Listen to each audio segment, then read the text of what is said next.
কাঁচকলার এই খোলা বাটা হবে। আমি করব কাঁচকলার খোলা ভর্তা। এই যে এটা, তেলটা গরম হয়ে এসছে।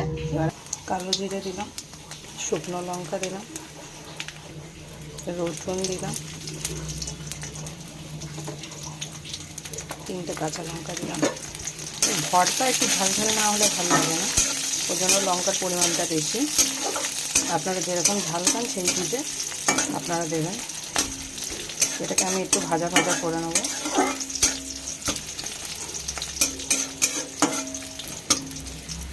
এবার কাঁচা কলার খোসাগুলো আমি দিয়ে দিলাম। ভর্তাটা খেয়ে দেখবেন গরম গরম ভাত দিয়ে হাত কিছু লাগে না, এটা দিয়ে খাওয়া হয়ে যায়। এটা ভালো করে ভেজে নিতে হবে।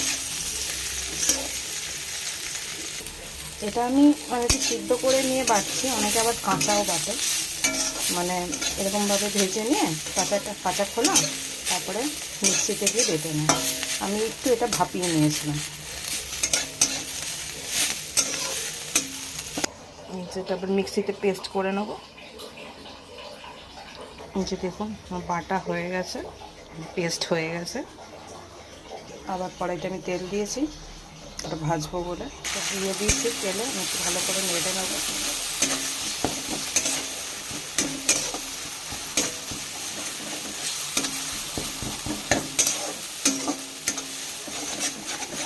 এটার মধ্যে একটু নুন দিয়েছি, সামান্য একটু 1 চিমটে মতো চিনি, হলুদ আর অল্প একটুখানি লঙ্কার গুঁড়ো, যাতে কালারটা আসে। কেন এর মধ্যে অলরেডি লঙ্কা দেওয়া আছে, তাই আমি শুধু কালার হওয়ার জন্য দিয়েছি। ভালো করে নেড়ে নেব।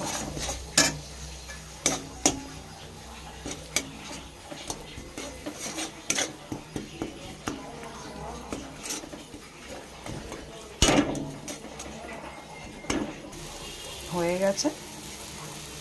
এটা গরম গরম ভাতের সাথে খাবেন, খুব ভালো লাগবে। এবার এটা আমি নামিয়ে নেব।